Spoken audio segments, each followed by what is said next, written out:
I've always felt that something flying under a falcon is kind of dissing them. It's no respect. I'm not, it's like, you're nothing. I'm not afraid of you. And she had other ideas. And my back was turned to her as I was moving towards the duck, and I heard somebody say, "She's stooping." And so I turn and look, and here she is, full fold. Hey, how's it going, everyone? Welcome back for another episode of the Falconry Told podcast, brought to you in part by the fine folks at Marshall Radio Telemetry, the makers of the most carefully engineered and reliable tracking systems available. For more information on Marshall products, including their awesome GPS system, head to marshallradio.com. And we're also partially brought to you in part by the Falconry Fund. And the Falconry Fund is a nonprofit organization dedicated to supporting and protecting the various arts and practices of falconry and the cultural and environmental assets that make it possible.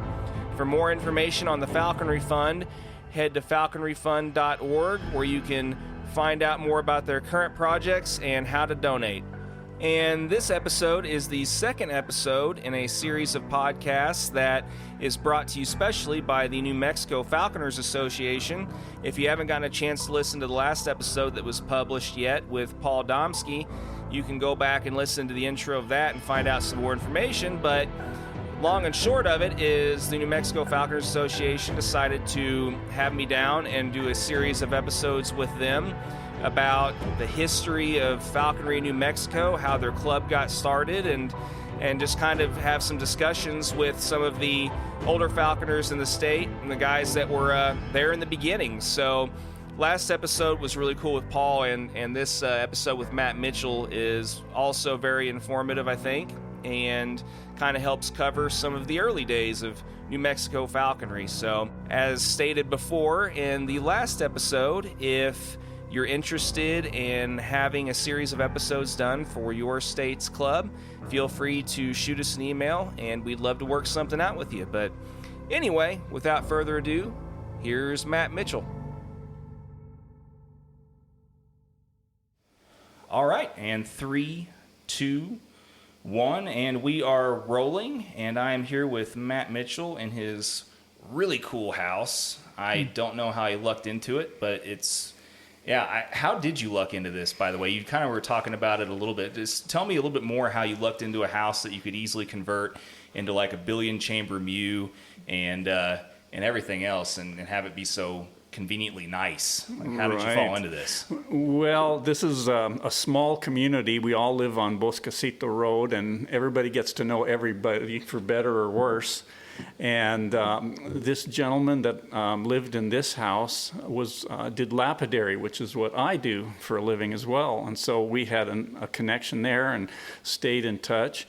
But he had to move back for family reasons to California and put this house on the market. And I came over like a good neighbor to help him pack up and move, and saw what he had done with the place, and I brought my wife out to look at it, and she wanted it badly, but I had to make sure that the mews and all the falcon facilities and breeding facilities would all work.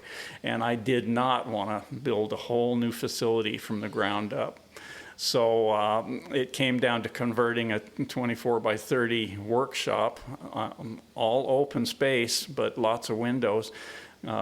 Building 12 chambers in that space, and it was doable. And so despite every reason to try and talk myself out of it, it happened. And so here we are, and no regrets.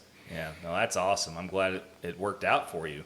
And I mean, just seeing your facilities that you've converted over there, you've got a good thing going. So I'm happy for you that worked out. I wish that I've said this a million times, and I'll probably get tired of saying it. I know I'm tired of saying because I wish it would just happen, but you know, I always tell friends and new people that I meet, I would love to live out here. I would move out here in a heartbeat if I could. Mm-hmm. But you know, my wife she's stubborn, and that I don't think that'll ever happen. So all the power to you. Well, thank you.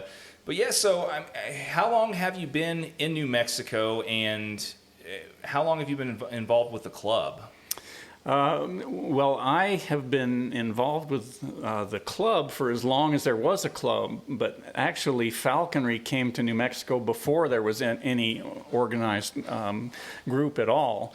But I'm a native New Mexican, and so I've been here all my life. My interest has always been in wildlife, and as a youngster, probably more reptiles, snakes, lizards, frogs. I just couldn't get enough of that stuff. And of course, it was the days when parents would kick you out and say, get outside and go do something, and so you went out and to amuse yourself, no video games or anything like that. And we had television, but they wouldn't let you watch that for good reasons. So anyway, I'm always interested in wildlife, and as a matter of fact, I took biology at the University of New Mexico, and the big plan was to go to University of Arizona and get a master's in wildlife management. That's how deep my interests were. But as the old saying goes, life is what happens when you're making other plans. And so I started in the turquoise jewelry business to pay for college. And as it turned out, the opportunities with the jewelry business were better than the opportunities that my field was offering. And so all these years later, I'm still making the jewelry. But it's been fabulous for the falconry angle, because when you work your own hours, you can take off to fly birds when you need to and not punch somebody else's time clock. So it's worked out in a lot of different ways. I may not be rich as I would be, but that's fine with me. Flying the birds, how much is that worth? You have to ask yourself. So definitely. Well, I mean, how does that transition even happen? This is one of the reasons why I like doing this so much, because I love finding out the different little segues that people's lives take in the process. I mean, I've kind of been, I got into respiratory therapy the same way, just it just kind of happened. But I mean, how did you stumble onto that whole career path then exactly? Like, how exactly did that happen? The turquoise jewelry path? Yes. Yeah. In the day, back in the late 60s and early 70s, turquoise jewelry was booming. The movie stars were wearing it. Everybody had to have their piece of turquoise jewelry. It was just a fad at the time. Now it's more established, and it's still popular, but it's not a fad now. It's an established industry. Back then, it was definitely a fad. And anybody around the Southwest, it was a job opportunity to work in somebody's shop and learn the trade and a lot of different things. Silversmithing, cutting stones for rings, or my specialty was carving animal fetishes, the little animal carvings. And so that was, it was just so popular then that it was easy to do, to get into that field. And as far as paying for college, I feel for the kids who are trying to pay for school now, it's ridiculous. But back then you could actually work and pay for your own college, which I did, and that was the whole plan. It was just temporary, but temporary, has a way of becoming longer term, and it certainly did with me. I get it. Like I said, respiratory therapy was going to be the backup plan for when the music stuff was taking downturns and this kind of stuff, the recording stuff. And so I feel you on that. But no, I mean, it's great though that you were able to kind of get into an unplanned thing that turned out to be a blessing in disguise for your falconry in particular, because everyone that knows, or everyone that has either a 9-to-5 or some kind of 36 to 40 hour a week type of job knows how difficult it is to kind of map your falconry practice career, whatever you want to call it, around your job. And usually everybody's got to eat too, but it's good that worked out for you that way. And I mean, what time period though did you start? I mean, what age were you when you got into falconry, and how did all of this in New Mexico kind of get started? I mean, what was the time frame with all Understood. Well, there were falconers around before I even knew about falconry. So I was not on the first wave of falconers. There are some other falconers out there who were doing it, but they were in the shadows, not because of illegality or anything. It's just the nature of falconers, and especially then, because there weren't a lot of regulations, and with so few people in falconry, it would take very little to make it illegal. If somebody came to not like falconry and got in front of legislators, they could very easily make it illegal. And so, for good reason, a lot of the falconers before me were careful to a fault. But I got into it there was a few people around who weren't great falconers, but weren't experienced falconers, but they had read books and were into the sport. And so there was a small group of people. And 2 blocks from where I lived in Albuquerque, when I was 14 years old, 2 blocks down, a guy had a bird, a Swainson hawk. And he would put it out on a perch in his yard, and I would go down there with my best friend that I grew up with, who was Tim Reardon, who's also in falconry to this day, living in Tucson. And we would go down there and look at that bird, and it was just awesome. For somebody who had been into reptiles and all as a kid, and catching all kinds of snakes and lizards, there's a reptilian aspect to raptors with the scales and just the way they look at you. They look right through you. It's, it's hard to put in words, but it's definitely a reptilian angle. Of course, some say that dinosaurs never died out. They just changed into birds, and so here they are. But anyway, it was awesome, and I was struck. I was addicted even before I knew it. And so the first bird we got, my friend that I mentioned, Tim Reardon, had a bass guitar, and he would loan it out to people because they needed an instrument or something, and they would borrow his bass guitar. And this one guy borrowed his bass guitar, and he said, what do you want? And he said, I can make you a Swedish goshawk trap. He had plans for a Swedish goshawk trap, which is, it's a great big boxy thing with a lid that closes down. And it's like, well, we had no idea, but we said, great, we can go trap stuff, because we had been, out in the wildlife and all. We'd go make traps to catch birds, noose traps, and all sorts of stuff with, you'd bend over branches and do all these cool traps that would catch stuff. And so we were into trapping birds. And so this sounded like a great idea. Let's get a Swedish goshawk trap. Maybe a Swedish goshawk will come along. But actually, we thought we'd try and trap a kestrel. And who would have thought that we could even catch a kestrel in a Swedish goshawk trap, this big old clanky thing. But we set it light enough, and down came a kestrel. It was maybe the most exciting moment of my life to see a kestrel come diving off a pole and right into that trap, and that lid shuts, and you have this wild thing right there, in your grasp. Just amazing. And from there, we never looked back.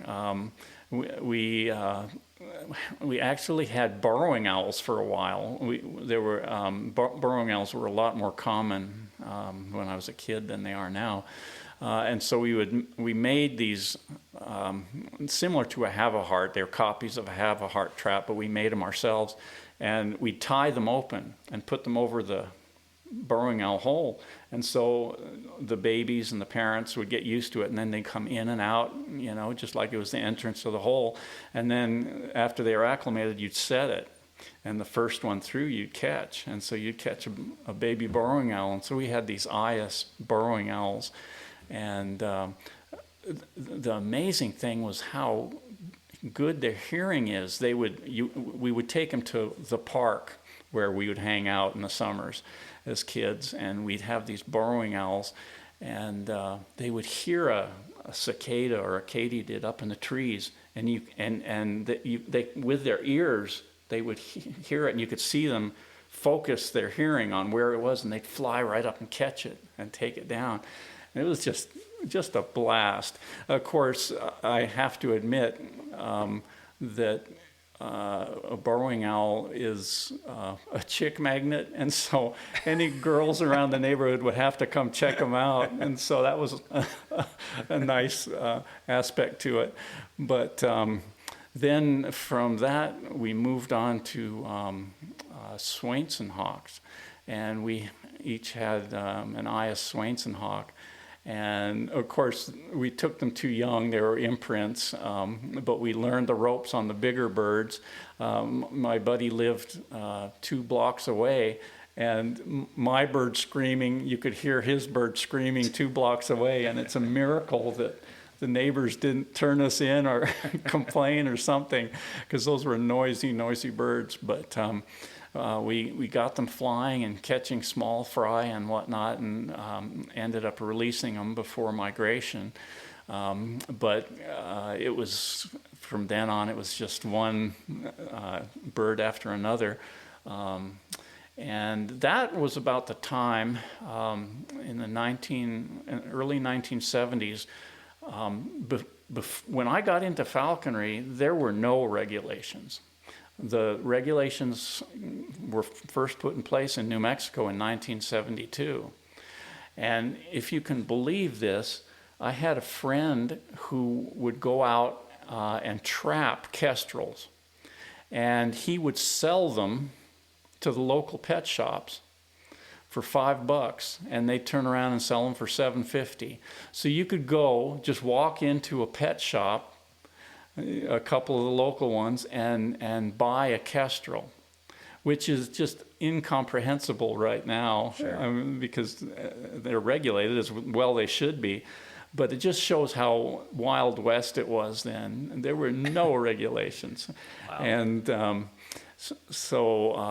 anyway, in the early 70s, we started to form a loose club of sorts.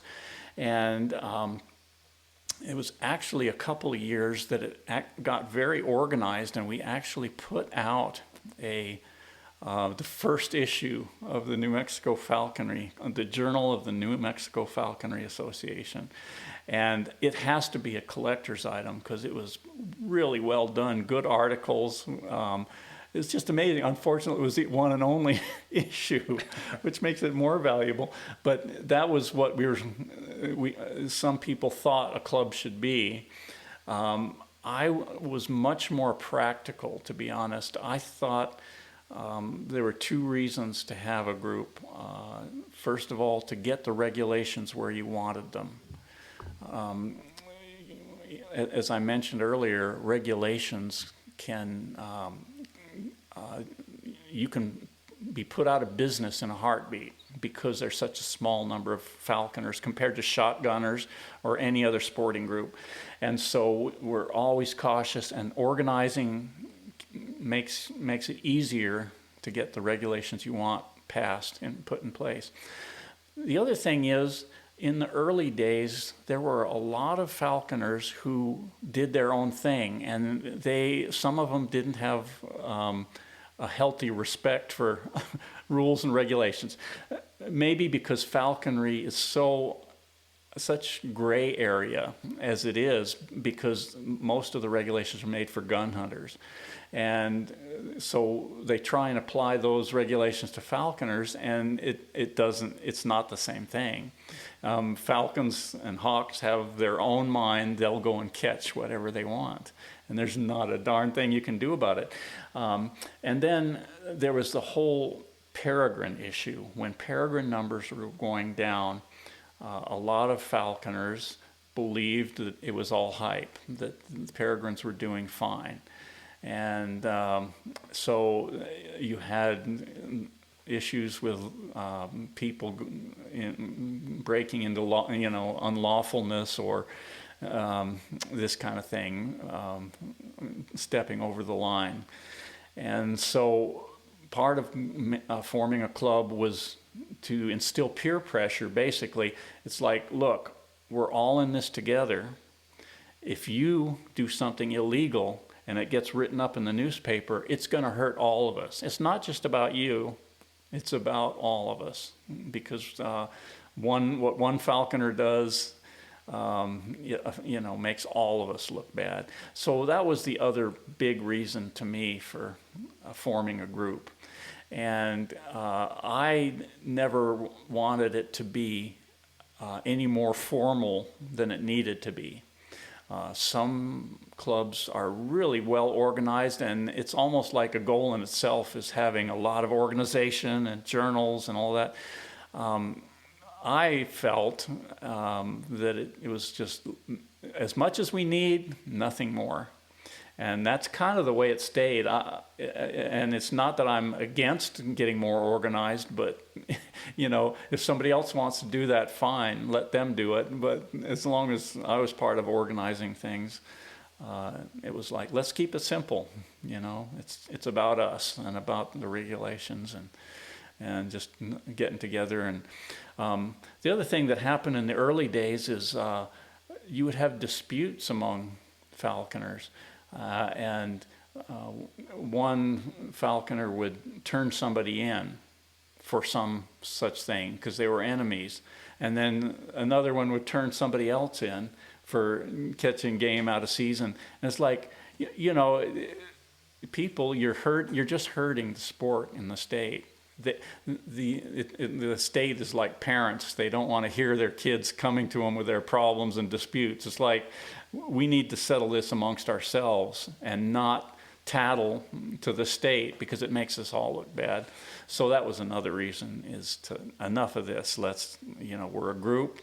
Let's put peer pressure. If somebody does something bad, unacceptable, then as a group we can chastise them or shame them or whatever it takes.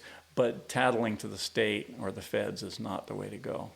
No. Well, and I think you probably would be in agreement too that, the whole system that's in place to even get into falconry with the sponsorship and all of that stuff is just an extra form of self-regulation, to hold each other accountable and to make sure that the right people are kind of getting into the sport.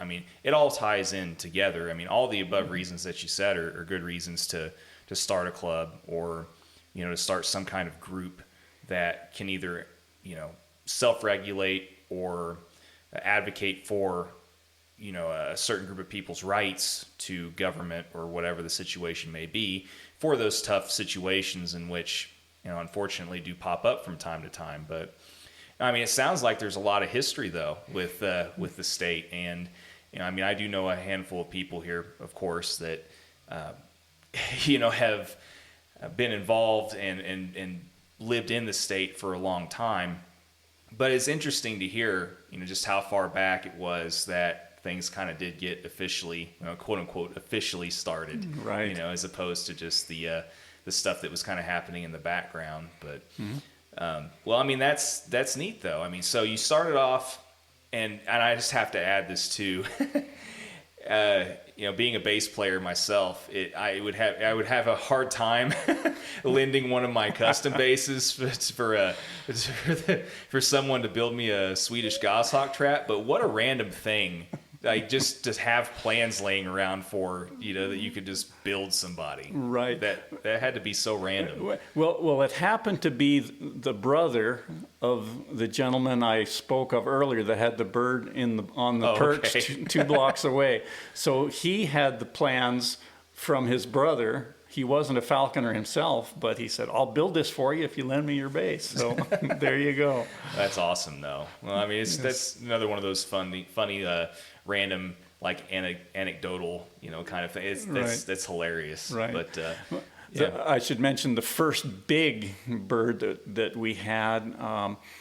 it was a great horned owl that had been hit by a car, and a local guy, he was one of these, I guess you call him a jock or something. He was one of these sporty football player type people who wouldn't give you the time of day otherwise, but he knew that we liked birds and stuff, so he asked us about this owl because he had picked it up after it had been hit by a car. We went over there to look at it, and he had been trying to feed it watermelon rind,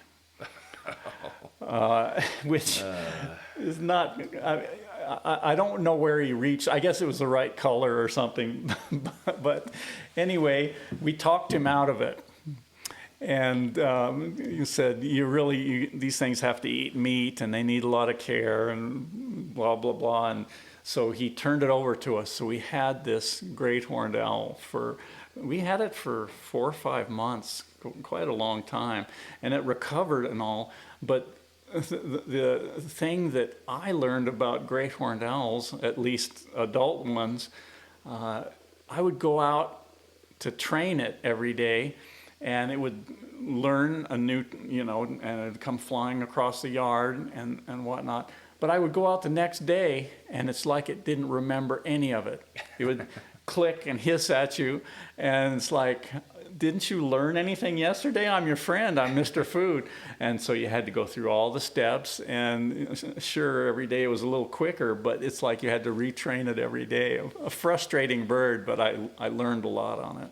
Yeah, it's like the movie 50 First Dates or something. It's like something just forget everything the next day. Right. Yeah, I mean, I've tried flying a couple of passage coops that were like that too, and it's just some birds are just that way. But I've heard that from several people that have tried flying great horns that they're like that in general. But right. Yeah. Well, I have a bias. The wise old owl isn't so wise as far as I'm concerned.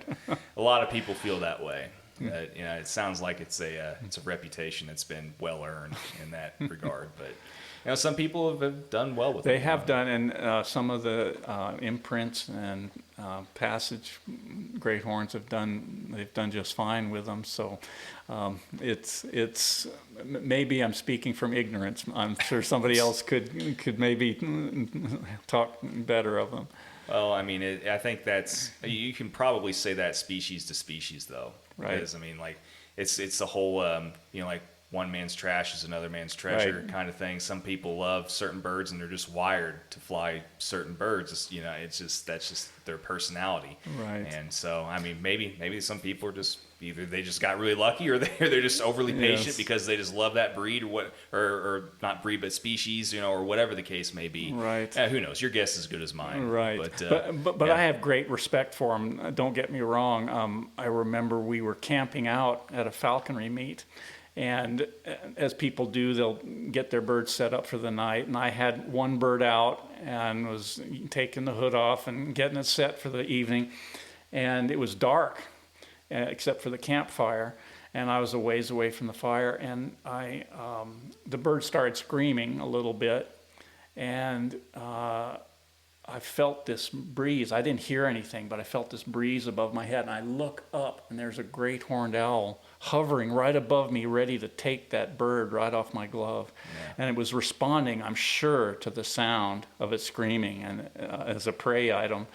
It scared the heck out of me. And so I'm always careful when I'm out, because those great horns any kind of sound draws them in. Well, and they're such silent flyers too. I mean, right. You can't hear them at all. I mean, it's pretty amazing. I mean, I have gotten the chance to see a couple being hunted, and I was just surprised at how little noise they made whenever they flew. Right. You wouldn't think that, but I mean, they're really fast too. I mean, it's deadly combination. Yes, absolutely. Good for them, not so good for whatever it is they're going after. Right, and many falconers losing their birds to great horns can attest to it too. Yeah, I've also witnessed that. I've witnessed a red tail and a great horn get into it, and it is not pretty at all. Yeah. It's not pretty. My Harris hawks regularly chase them when I get them up by accident, and knock on wood, it's almost like an instinctual thing to chase an owl, but they don't close the deal, which is fine with me. I'll run for all I'm worth to try and break something up, but it never turns into grabbing. They just chase the great horned owl for a while, and then the owl stops and turns and hackles at them, and it's a standoff, and that's fine. That's why I like it, but it would be terrible to see your bird tangle with one. I don't know how it would end, but it would be badly for somebody. Yeah, it doesn't end well for somebody, that's for sure. Right. Including the falcon, the falconer. Right. When if they have to try and break that up, it turns messy pretty Right. quick. Unfortunately, having to get in between. Yeah, it's not fun. Not No. fun. But well, I mean, so which particular species did you start flying that kind of, I mean, was it a particular species that you started flying that kind of got you thinking, oh, I might want to start a propagation project, or, kind of made you decide, I'd really like to just go ahead and see if I could start breeding these so I could have the pick of the litter, so to speak? Or, I mean, how did you end up deciding that you wanted to start breeding raptors? Well, with my biology background, I was always interested in all aspects of raptors. And at the time, I was flying Harris's hawks, several of them together. And during the summer months, so often, it's just really boring for the birds, for the falconer. It seems like so much of what you're doing is just throwing them food, and that's it. And I thought, if I can breed these things, it would be good for them, and it'd be a great challenge. It's not that I wanted or needed more Harris hawks per se, or even was thinking about money. It was really more about just the challenge of it and the joy of it, and just experiencing every aspect. I certainly experienced the hunting aspect, but the reproductive aspect of raptors is a whole other thing. And I'll share a story that makes a point. A friend of mine, Greg Pinkston, had a Harris's hawk that was a great hunter. It was taken out of the wild, and it was a great, great hunter, but it would self-pluck and self-mutilate its feathers. And after being flown successfully a couple seasons, it came out of nowhere. It started really destroying its feathers. And he was at the end of his rope. He had tried nutrition, all different kinds of things. And talking to me one time, I told him, maybe she's reproductive age now. Maybe she needs to breed. She has this drive, and it's frustrating her, and there's nothing she can do about it. I said, if you like, we can try. I had a spare tiercel Harris hawk. I said, we can throw them together. And her feathers were so damaged that I had to put stumps. She couldn't fly up to a perch. I had to put stumps so she could stair step up to the perch. Wow. And so I put a nest box up in there, put them together. They got along good, no issues with aggression or anything. And within 2 weeks, she had laid a first egg. And long story short, she never mutilated another feather. So it's almost like our guess was right, that she was a frustrated bird and that she needed to breed. It was her primal directive, your prime directive, telling her to go out there and make babies. And she's been great ever since. She goes out and flies hard every season. And we take her and put her with her tiercel in the summer, and it's like full circle. Everything works out. So the point I'm trying to make is breeding seems to me it makes a better bird. They're self-actualized, or whatever you want to call it. They hunt, and then they breed and raise babies, and it's just everything that they're meant to do. So that alone is a good enough reason. It's nice. I won't lie. It's nice to make a little bit of money to support your falconry hobby and buy equipment and everything like that. But I'm the first to tell you, there's a saying in the falconry community: falconers that breed birds get all the glory, but the people that make the money are the people breeding the quail to feed them. And so there's a lot of truth to that, too.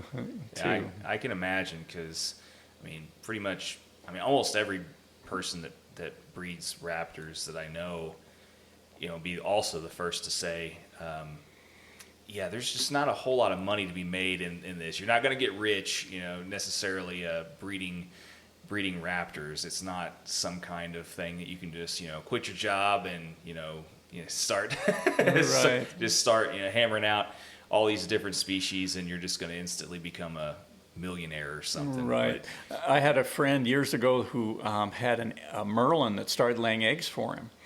And he was all excited, and he says, well, I've got a little bit of money for my son's college fund. And he said, maybe I could borrow that and buy a tiercel, and then we could repay it back. And I said, wait.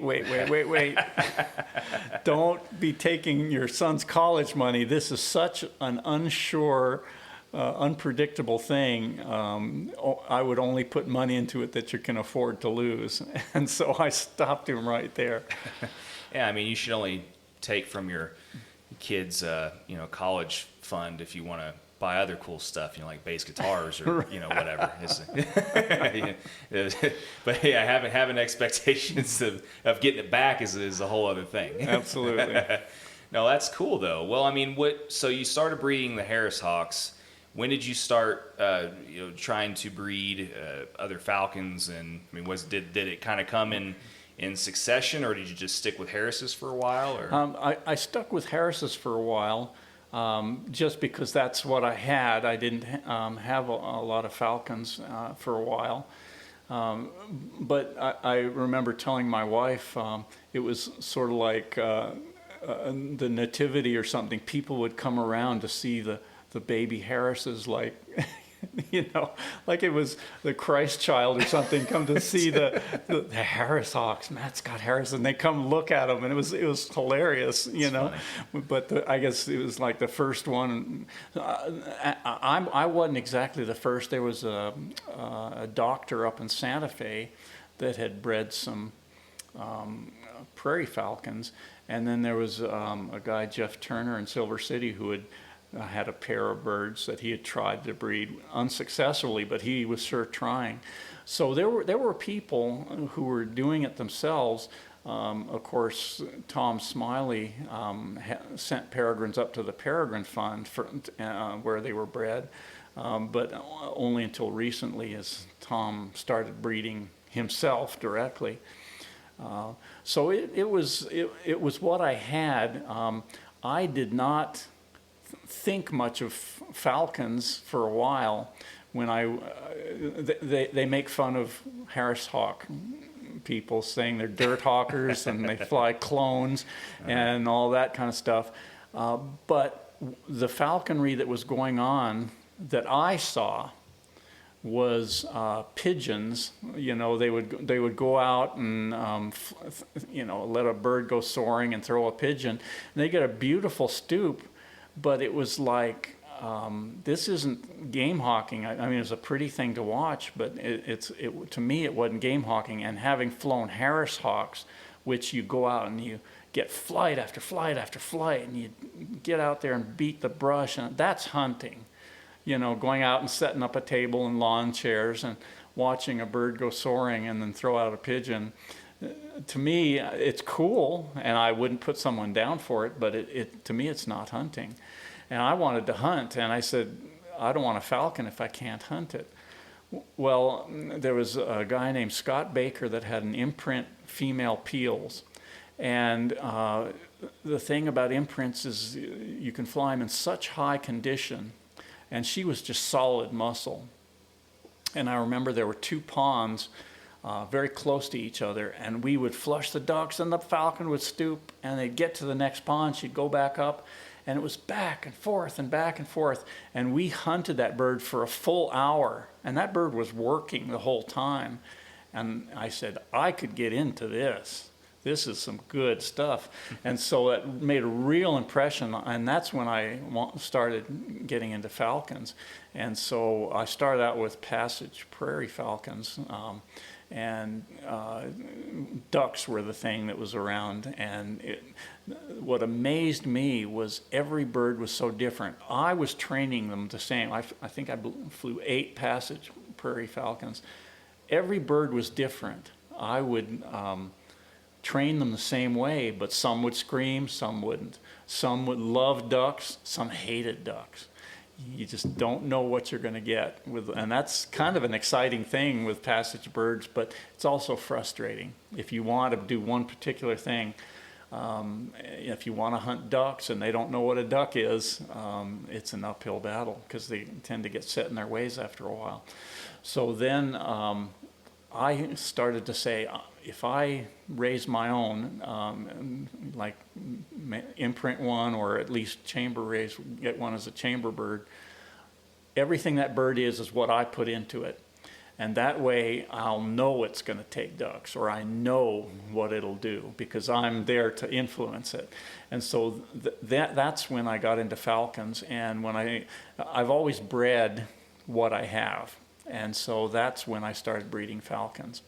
And I wish there was a good reason for everything I do in my breeding project, but unfortunately it's what birds are laying eggs at the time that a semen is available. So you end up making all kinds of hybrids. You never know what you're going to make, and it's all very interesting, and none of them are bad birds. Some I would prefer over others, but I made a lot of strange birds. I should mention one cross I made that I don't know if it's been made since, but we made Harris Cooper's crosses.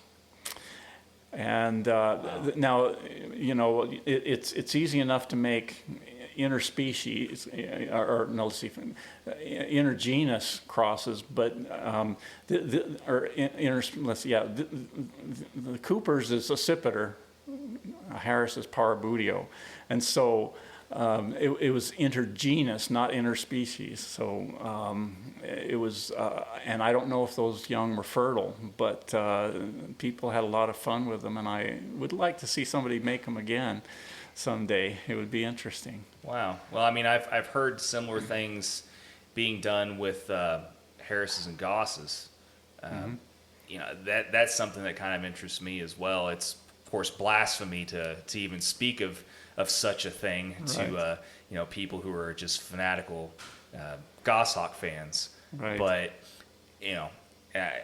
I would just love to see how one would do personally, because I predominantly also hunt with fanatical Goshawk fans. So it's I don't know, call it a personal spite thing. But I mean, theoretically though, all kidding aside, if you did get the best of both worlds, so to speak, with that crossing, that would make a really good bird. Absolutely. I'm sure that there would be some degree of that with I've never heard of a Harris Coop cross, though. That's interesting. Yep, and I made about 8, and another guy who had the bird before me made 4 before that. So I guess there was about 10, 12 made. So wow, it was interesting stuff. I have heard of Harris Golden Eagle crosses. I have heard of that too. So there's another interesting one, but again, they would have to be field tested to see what exactly are you getting for this cross. Is it worth it or not? Sure. And that's certainly the case with a lot of these crosses. If you can make it, it doesn't necessarily mean it's a good way to go, but you have to try it and see. I've been making like Jur oplomatos and peregrine oplomatos, and of course that gives them the bigger size and all. And nobody has flown them hard in falconry that has told me how it turns out, but the abatement people love them because the oplomato side is very birdy, and they'll chase any bird. but because of their bigger size, they don't get eaten by red tails so easily. And so they get up, and also they don't catch blackbirds and starlings as easily as an aplomado would, which is really what an abatement person wants. They want to get up there, chase away all the birds from the crops, and then come back to the falconer. They don't want to be making in every flight, and have to deal with that. Definitely. So it's funny how these hybrids work out and their applications, their ultimate application. Yeah, there's a lot of interesting crosses that I've heard of. Once again, a lot of them that I see come from overseas, in the UK or different countries, but I never really hear how they perform either. Right. I mean, it definitely piques the curiosity, but yeah, I mean, I've heard of a few really good crossings, or hybrids doing well, from guys that, I mean, the common denominator usually is that, a person, no matter what, obviously has to be really just hunting the heck out of them, and because, I mean, nobody's going to make a good bird just kind of only partially, hunting or not hunting very often. Right. But yeah, I mean, I'm like you. I would be interested to see just how some of these different crosses would theoretically turn out. Right. Because like you said, a lot of times you don't hear about it. Exactly. And the other thing is, when a breeder makes a cross that they think will work, they seem to be careful about putting it in the right hands, because if you put it in the hands of somebody who has a tough work schedule and can't fly it much, it's probably not going to see its full potential. Mm-hmm. And so they try and choose people, at least for the first few they make, that will actually get out and fly it. And if they are good, they'll put the word out. Yeah, it makes sense. And even just, I know there's a lot of breeders that I know that have the mentality of just wanting to do that anyway, no matter what. There's a lot of breeders that over time, I know that start to get a little bit more picky about, who they sell to, and are you going to for sure have time to do a little bit more of a screening, because, right. I mean, and I mean, I can't blame anyone that wants to put that amount of, because it's a lot of work. Right. I mean, a breeding project is a lot of work, and I admire anybody that's willing to have the patience to take one on. Right. But well, there's an emotional attachment to these youngsters. You watch them grow up from downies, probably hatching in your hand before you put it back with mom to raise, and you get attached to them, and they're so beautiful. They're just, some of them are just so stunning to look at, and they have these wonderful behaviors, and you watch them develop. And so when you do ship them to their new home, to the falconer or whoever, you want to see them do well. It's like sending your kids off to college or something, and sometimes it doesn't work out, and you hear bad things that happen to the bird, like maybe it was neglected, or not flown enough, or this or that, and it hurts a little bit, but I guess that's part of it too. Yeah, I mean, it's just like anything else. It's no different than transferring a bird that you might or might not like, or whatever the case may be. As soon as that bird's out of your possession, I mean, it is what it is. Right. I mean, there's only so much you can do, and you have to kind of force yourself to detach, after, because, I mean, it's, what are you going to do? What are you going to be able to do about it realistically? Not a thing. Not a thing, exactly. So, well, I mean, no, that's great, though. I mean, I think that's really neat that you were able to have continued success doing that. Mm-hmm. And, it sounds like you made some interesting combos, but, I guess this would be a good time to go ahead and just share what your favorite or one of the more prominent either hunting stories or memories of your favorite bird, whatever the case may be. One of the more prominent things that still remains in your head, with your falconry career thus far. I mean, it sounds like you've been doing it for a long time. But I mean, what's one of the best memories that you have? Well, there's so many. I could rattle off 10 different stories, but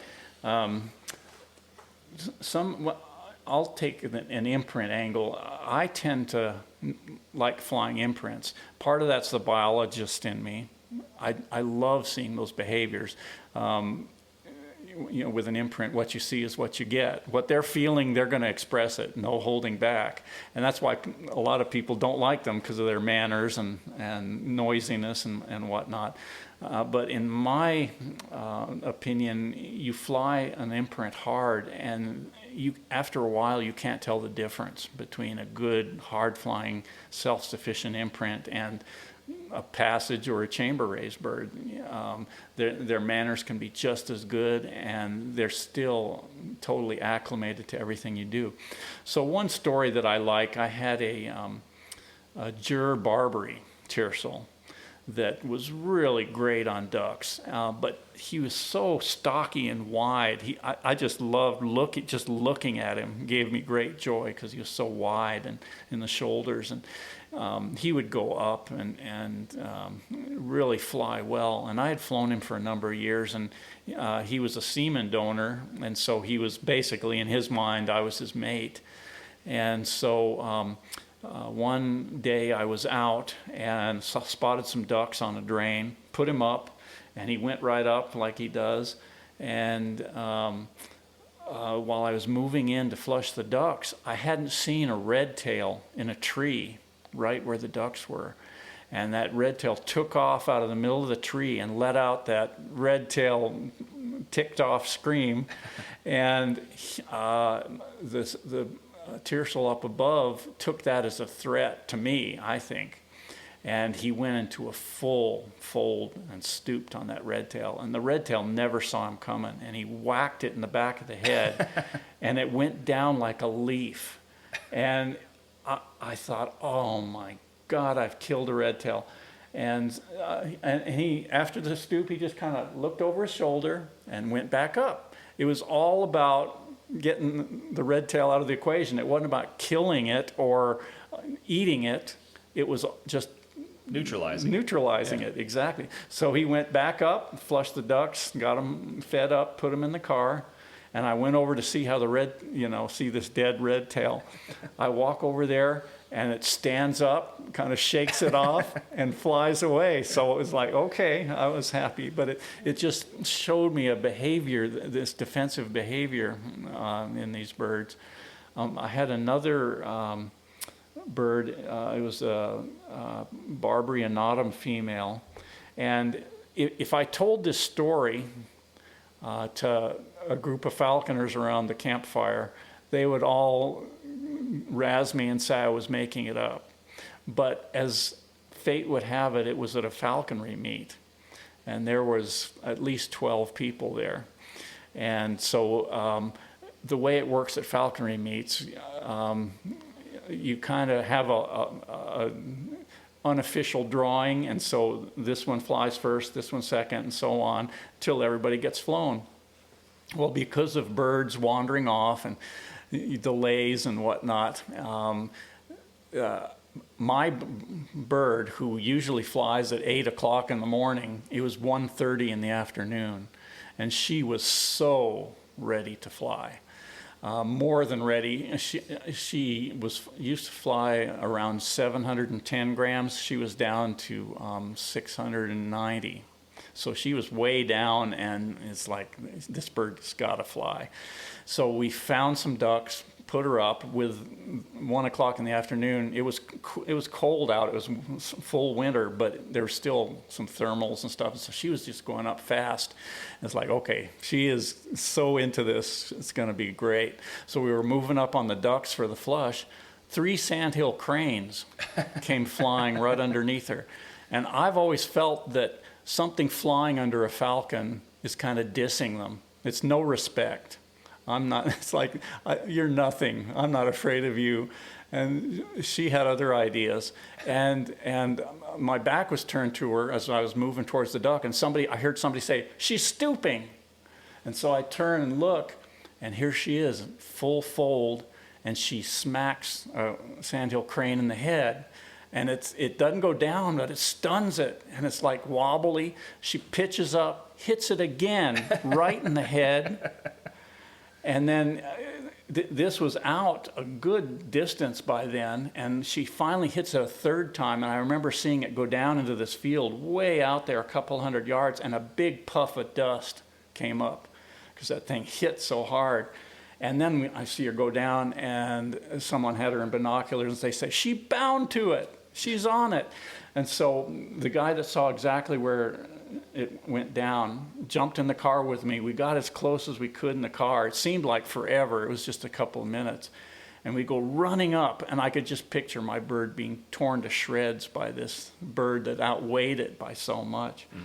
And we come running up, and this sandhill crane stands up on real wobbly legs, falcon hanging off her neck. It had stripped all the meat off of its neck. And it's like, holy moly. And it's like, there's no releasing this. She's mutilated it, torn it up. So I had to kill it. And probably it was a bad judgment, but it's like, everybody's going to want to see this. So I brought it back, and everybody was like, whoa, that's awesome, and just incredible. And people were taking pictures, which could have landed me in jail. It was sandhill crane season, but I didn't have a permit. And I noticed a couple of people who didn't want to be in legal hot water took off. But we finally kicked it around and said, okay, we're going to have to leave it for the coyotes. Sure. But we got a weight on it, and it was 12.5 pounds. Wow. And my 680 some gram falcon took it down. Jeez. So that was pretty amazing story there. No, that's awesome. No, it's everybody seems to have one of those eventually, one of those types of stories. But that's awesome. No, I mean, thank you for sharing those. And I think this is probably about a good time that we're actually almost at an hour. So I know time flies, right? Right. Well, I mean, like I said, thank you for agreeing to do this. And, I'm sure that everybody that listens will enjoy some of those stories and insights. And like I said, I appreciate it. Is there anything else that, do you want to let anybody know how they can get a hold of you if they're interested in a bird or something? Or if I have birds to spare, I make a list, and people will get on the list, first come, first serve type of thing. But if I have a lot of birds, I'll advertise on Raptor's Nest. Cool. raptorsnest.com, so you can watch for me there. I'd probably just close by saying, before we started recording, we were talking about how the skills that we have as falconers, as long as we've been in it, you think we should be better at it. But Harry McElroy, that a lot of people know, the author and falconer, said one time, one lifetime is not long enough to master the sport. And that is so true. Having been at it long enough, I can attest to that. And all you can do is give it your best, but you're still going to have those rookie days where everything goes wrong, and that's part of the game. And don't get discouraged. I always look at training falcons as when you bring them out of the molt, or if you're starting a new bird, it's like a blunt stick. And you take out a knife and you're whittling, and every day that you go out, it's like whittling on the end, and pretty soon you get this sharp point. And that's where you want your bird to be. That's what falconry is. Sure. Yeah, and some birds whittle faster than others, so to speak. But hey, some make us look great, like we said earlier. Some make us look great, and some make us look not. So you'll have those, but. Again, I think that's the perfect way to end it. And once again, thank you so much for sharing. Well, thank you. Thank you for all that you're doing for us. Well, like I said, it's all good. I'm glad that we can continue to, share stories and experiences, and hopefully the wider world will benefit from it somehow. So anyway, it's been nice getting to know you a little bit, and thank you again. You bet. All right.